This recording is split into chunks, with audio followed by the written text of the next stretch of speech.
First of all മതേതര ഗദ്യം എന്താണ്? മതേതര ഗദ്യം അതാണ് ഈ സെക്യുലർ പ്രോസ് എന്ന് പറയുന്നത്. ആക്ച്വലി ഇത്രയും കാലഘട്ടത്തിനൊടുവിൽ നമ്മൾ ഒരുപാട് കാലഘട്ടത്തെ കുറിച്ചാണ് നമ്മൾ പഠിച്ചത്. ഇത്രയും കാലഘട്ടത്തിനൊടുവിൽ എന്താണ് ഇത്രയും കാലഘട്ടത്തിൽ ഈ മതേതര ഗദ്യം എന്ത് ചെയ്തുകൊണ്ടിരിക്കുകയാണ്? വളർന്നുകൊണ്ടിരിക്കുകയാണ്. ഓരോ രീതിക്കും ഓരോ തരത്തിലും ഓരോ എഴുത്തുകാര് എന്ത് ചെയ്തുകൊണ്ടിരിക്കുകയാണ്? ഇങ്ങനെ പ്രൊമോട്ട് ചെയ്തുകൊണ്ടിരിക്കുകയായിരുന്നു. ഓക്കെ, മതേതര ഗദ്യം അഥവാ സെക്യുലർ പ്രോസ്. ഓക്കെ, സോ നമുക്ക് അതിനെ പറ്റിയാണ് നമ്മൾ ഡിസ്കസ് ചെയ്യാൻ പോകുന്നത്. അതായത് ഇന്ന കാലഘട്ടത്തിൽ ഇത്ര പേര്, അതായത് ഇത്രയും ഓതേഴ്സ്, അവരുടെ വർക്ക്സുകള്, അതിൽ ഈ മതേതര ഗദ്യത്തിന്റെ അംശം എത്ര, ഇത്തരത്തിലുള്ള കാര്യങ്ങളൊക്കെയാണ് നമ്മൾ ഈ ഒരു യൂണിറ്റ് നോക്കാൻ പോകുന്നത്. അതായത് കൂടുതൽ വിശദീകരിച്ച് പറയാൻ മാത്രമുള്ള ലെസൺ ഒന്നും അല്ലാതെ കുറച്ച് പോയിന്റ്സുകൾ ഉണ്ട്, കുറച്ച് ഒബ്ജക്റ്റീവ്സ് ഉണ്ട്, മേജർ ആയിട്ടുള്ള കുറച്ച് ഓതേഴ്സും അവരുടെ മേജർ വർക്ക്സുകളും ഉണ്ട്. ഇത്തരത്തിൽ നമുക്ക് കാണാപ്പാഠം പഠിക്കേണ്ട കുറച്ച് കാര്യങ്ങളാണ് ഈ ഒരു യൂണിറ്റിൽ ഡിസ്കസ് ചെയ്യാൻ പോകുന്നത്. ഓക്കെ, സോ അത്രയ്ക്ക് നമ്മൾ പറയാനില്ല, നമുക്ക് ഈ കുറച്ച് ഓരോ എക്സാമ്പിൾസ് അങ്ങോട്ട് പറഞ്ഞു പോവാം. ഓക്കെ, സോ നമുക്ക് നോക്കാം മതേതര ഗദ്യം.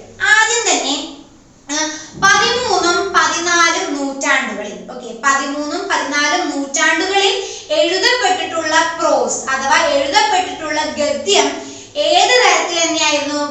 അതായത് പണ്ട് കാലത്തുണ്ടായിരുന്ന ആംഗ്ലോ സാക്സൺസ് ഉപയോഗിച്ചിരുന്ന ആ ഒരു പ്രോസിന്റെ അതേ സെയിം സ്റ്റൈൽ തന്നെയായിരുന്നു ഈ 13ഉം 14ഉം നൂറ്റാണ്ടുകളിൽ ഇറക്കപ്പെട്ട ഗദ്യം എന്ന് പറയുന്നത്. അതായത് അതെന്തായിരുന്നു? ഹോമിലിറ്റിക് ആയിരുന്നു, അതുപോലെ തന്നെ ഡയാക്റ്റിക് ആയിരുന്നു. അതേപോലെ തന്നെ ഈ ആംഗ്ലോ സാക്സണിന്റെ ഗദ്യത്തിന്റെ ഒരു പ്രത്യേകത, അതായത് ഡയറക്റ്റ് അങ്ങോട്ട് എന്ത് ചെയ്യുകയാണ്? ആൾക്കാരിലോട്ട് അങ്ങോട്ട് പറഞ്ഞു വിടുകയാണ്. അതായത് ഒരു പൊളൈറ്റ് ആയിട്ടുള്ള ഒരു രീതി ഒന്നും ആയിരുന്നില്ല ആംഗ്ലോ സാക്സൺസ് ഉള്ളത്. പൊളൈറ്റ് ആയിട്ട് മയത്തിൽ പറയുന്ന രീതി ഒന്നും ആയിരുന്നില്ല ആംഗ്ലോ സാക്സൺസിന്റെ പ്രോസിൽ ഉണ്ടായിരുന്നത്. ഡയറക്റ്റ് ആയിട്ട് അങ്ങോട്ടേക്ക് എന്ത് ചെയ്യാണ്? കാര്യങ്ങൾ അങ്ങോട്ട് തുറന്നടിച്ചു പറഞ്ഞു പോകുന്ന അതേ സെയിം രീതി തന്നെയായിരുന്നു ഈ 13ഉം, അതായത് 13ഉം 14ഉം നൂറ്റാണ്ടിലുള്ള പ്രോസിന് ഉണ്ടായിരുന്നത്. മനസ്സിലായല്ലോ? സോ ആദ്യം തന്നെ അത് മനസ്സിലാക്കി വെക്കാം. ഇത്തരത്തിലുള്ള കുറച്ച് പ്രോസുകൾ, ഇത്തരത്തിൽ ഈ ആംഗ്ലോ സാക്സൺസിന്റെ സെയിം ഇതേ രീതിയിലുള്ള എഴുതപ്പെട്ടിരുന്ന പ്രോസുകളെ മുഴുവനായിട്ടും നമ്മൾ വിളിക്കുന്ന പേരാണ് കാതറിൻ ഗ്രൂപ്പ്. എന്താണ്? Catherine group. ഈ പ്രോസുകളൊക്കെ ഹൈലി റിലീജിയസ് ആണ്. ഓക്കെ, അതാണ് ആദ്യം ശ്രദ്ധിക്കേണ്ടത്. നമ്മൾ ഈ യൂണിറ്റിൽ എന്താ നോക്കുന്നത്?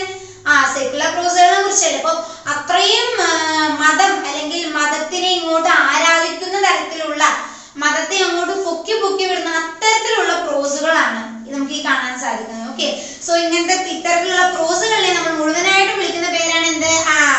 കാതറിൻ ഗ്രൂപ്പ് എന്ന്. ഓക്കെ, ഈ കാതറിൻ ഗ്രൂപ്പിൽ എപ്പോഴും 3 വെർജിൻ ആയിട്ടുള്ള സെയിന്റുകൾ ഉണ്ടാവും. ഓക്കെ, ആ 3 പേരുടെ പേരാണ് ഒന്ന് കാതറിൻ, മറ്റൊന്ന് മാർഗരറ്റ് ആൻഡ് മറ്റൊന്ന് ജൂലിയാന. ഇത്തരത്തിൽ ഈ 3 സെയിന്റുകളുടെ, വിർജിൻ ആയിട്ടുള്ള സെയിന്റുകളുടെ സ്റ്റോറി ആയിരിക്കും ഇതിൽ ഉണ്ടാവുക. എന്തിനാണ് ഈ സ്റ്റോറികൾ കൊണ്ട് എന്താണ് ഇവർ ഉദ്ദേശിക്കുന്നത് എന്ന് നോക്കിയാൽ, വിർജിനിറ്റിയുടെ മഹത്വം ഇവരെന്ത് ചെയ്യുകയാണ്? ഇങ്ങനെ കാട്ടിക്കൊടുക്കുകയാണ്. വിർജിനിറ്റിനെ പ്രൈസ് ചെയ്യുകയാണ്, വിർജിനിറ്റിനെ ഇങ്ങോട്ട് ആരാധിച്ച്, അത് അത്രയും നല്ല കാര്യമാണ് വിർജിനിറ്റി. സോ അതിനിങ്ങനെ കോംപ്ലിമെന്റ് ചെയ്ത് കൊണ്ടുപോകുക, അല്ലെങ്കിൽ അതിനെ അങ്ങോട്ട് എന്ത് ചെയ്യുക? അത്രയും മഹത്തരമായ ഒരു കാര്യമായിട്ട് കാണുക എന്നതാണ് ഈ വർക്കുകളുടെ അഥവാ ഈ പ്രോസുകൾ അഥവാ ഈ കാതറിൻ ഗ്രൂപ്പ് ഓഫ് പ്രോസുകളുടെ ഉദ്ദേശം. മനസ്സിലായല്ലോ? സോ നമുക്ക് നോക്കാം. ഇനി നമുക്ക് നോക്കാനുള്ളത് കുറച്ച് എക്സാമ്പിൾസ് ആണ്. ഞാൻ നേരത്തെ പറഞ്ഞ പോലെ തന്നെ കുറച്ച് ഒബ്ജക്റ്റീവ്സ്, കുറച്ച് ഓതേഴ്സും അവരുടെ വർക്ക്സുകളും ഒക്കെയാണ് നമുക്ക് ഇനി നോക്കാനുള്ളത്. നമുക്ക് നോക്കാം. Scale of perfection and cloud of unknowing എന്ന് പറഞ്ഞ ഒരു പ്രോസ് ഉണ്ട്. ഈ പ്രോസ് നമുക്ക് റെപ്രസെന്റ് ചെയ്തത് ആരാണ്? വാൾട്ടർ ഹിൽട്ടൺസ് ആണ്. ഈ പ്രോസിന്റെ യഥാർത്ഥ ഓതർ ആരാന്നൊന്നും നമുക്കറിയില്ല, അനോണിമസ് ആണ്. പക്ഷെ അത് റെപ്രസെന്റ് ചെയ്തത് ആരാണ്? അതായത് വാൾട്ടർ ഹിൽട്ടൺ ആണ്. അതായത് scale of perfection and cloud of unknowing. ഇതെന്താണ്? ഇതൊരു മിസ്റ്റിക്കൽ വർക്ക് ആണ്. ഓക്കെ, ഇതൊരു മിസ്റ്റിക്കൽ വർക്ക് ആണ്. അതേപോലെ തന്നെ ഇതെന്താണ്? ഒരേപോലെ തന്നെ ഹൈലി റിലീജിയസ് ആണ്. മനസ്സിലായല്ലോ? ഇനി നമുക്ക് നോക്കാം 16 റെവലേഷൻ ഓഫ് ഡിവൈൻ ലവ്.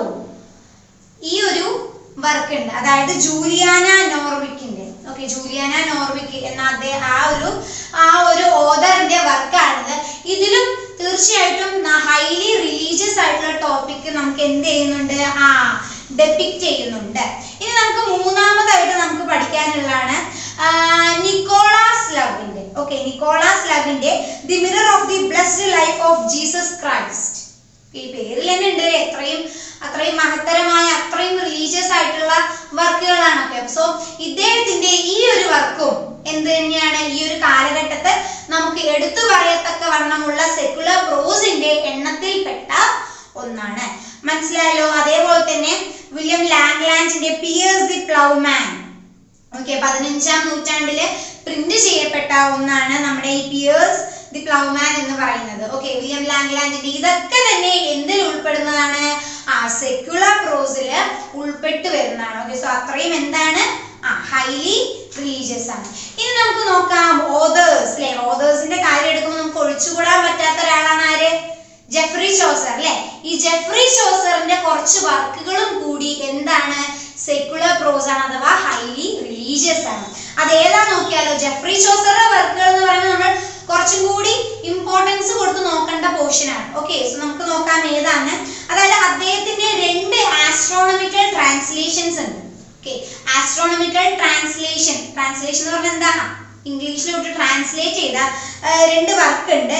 ലാറ്റിനിൽ നിന്നും ഇംഗ്ലീഷിലോട്ട് ട്രാൻസ്ലേറ്റ് ചെയ്ത 2 ആസ്ട്രോണമിക്കൽ വർക്കുകളാണ് ട്രഷർ ഓൺ ദി ആസ്ട്രോബെൽ, അതുപോലെ തന്നെ the equatorie of the planets. Okay, ഈ 2 ആസ്ട്രോണമിക്കൽ ട്രാൻസ്ലേഷൻ പ്രോസുകളും എന്താണ്?